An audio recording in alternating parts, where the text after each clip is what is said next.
చూడడం జరిగింది. సినిమాలో ఫస్ట్ హాఫ్ అంతా కూడా ఇంటర్వెల్ తర్వాత పెట్టి ఇంటర్వెల్ సీన్లని ఫస్ట్ హాఫ్ పెట్టుంటే బాగుంది అనిపించింది.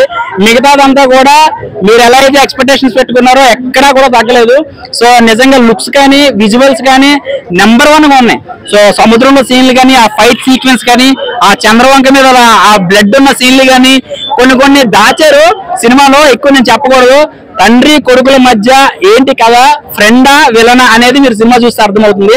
ఇక సినిమా కొరియోగ్రాఫ్ విషయానికి వస్తే మాత్రం ఎక్కడా తగ్గలేదు. అండ్ బీజిఎం కానీ అండ్ అనిరుద్ధ్ గారు ఎక్కడ కావాలో అక్కడ కరెక్ట్ గా ఇచ్చారు, కానీ ఇంకా కొంచెం ఉంటే బాగుండు. ఇంకా హీరోయిన్ విషయానికి వస్తే ఏదో చూపించినట్టు అలా వెళ్ళిపోయింది, మాయమైపోయింది, ఏదో మెరుపు దిగలాగా. ఉంటే బాగుండు అనుకున్నాం.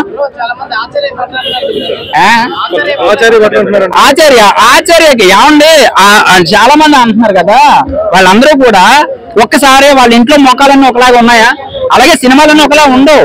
ఏ సినిమాకి తగ్గదు. ఇప్పుడు వాడు ఏదో వచ్చేసి మాట్లాడేస్తాడు, వాడు వచ్చినోడు వాడి ఇంట్లో జేబులో డబ్బులు పెట్టట్లే, వాడు బ్యాంక్ లో డబ్బులు పెట్టట్లే. ఇక్కడ ప్రొడ్యూసర్ నాశనం అయిపోతుంది ఆ పనికిమాల ఎవరి వల్ల. సినిమా ఎంత కష్టపడాలండి. సినిమా వాడు వచ్చి ఒక్క తొక్కలో రివ్యూ ఇవ్వడం వల్ల ఇక్కడ మొత్తం పోతుంది. దానివల్ల ఉన్న వాళ్ళు కూడా బ్యాడ్ అయిపోతున్నారు. సినిమా చూసేవాళ్ళు ఆ ఒక్క వీడియో వైరల్ అయ్యాక లేకపోతే వేరే వాళ్ళు చెప్పడం వల్ల దీన్ని స్ప్రెడ్ అయిపోవడం వల్ల ట్రోల్స్ అవుతున్నాయి. ట్రోల్స్ అవడం వల్ల మొత్తం సినిమా బ్యాడ్ అయిపోతుంది.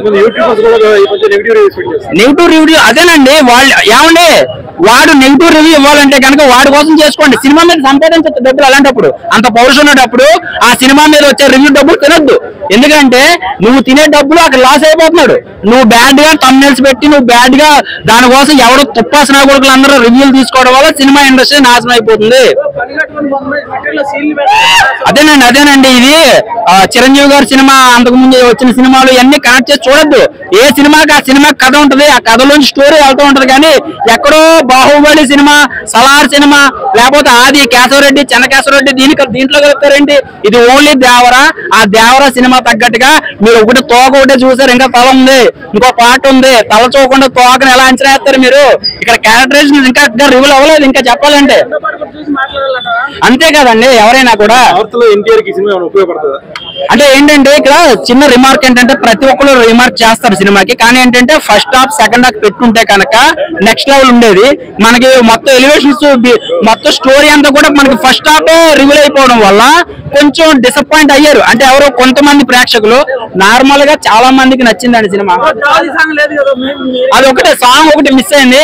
డ్యూరేషన్ ఎక్కువైపోవడం వల్ల ఇక అంటే 1:75 నిమిషాలు ఎంత ఉంది సినిమా. ఇంకా పార్ట్ 2 ఉంది కదా, ట్రిమ్ చేయడానికి లేదండి. ఇంకా సముద్రం సీక్వెన్స్ తీసేస్తే కథ అర్థం అవ్వదు. కొన్ని సీన్లు చిన్న తీయడానికి ఏమి లేదు. ఇంకా చెప్పాలంటే ఆ సీన్ తీస్తే ఉన్న స్టోరీ అర్థం అవ్వదు. ఓవరాల్ గా ఒక సినిమా గురించి చెప్పాలంటే కనుక మీరు థియేటర్కి వచ్చి సినిమా చూడండి. ఎంతో డబ్బులు ఖర్చు పెడుతున్నారు కదా.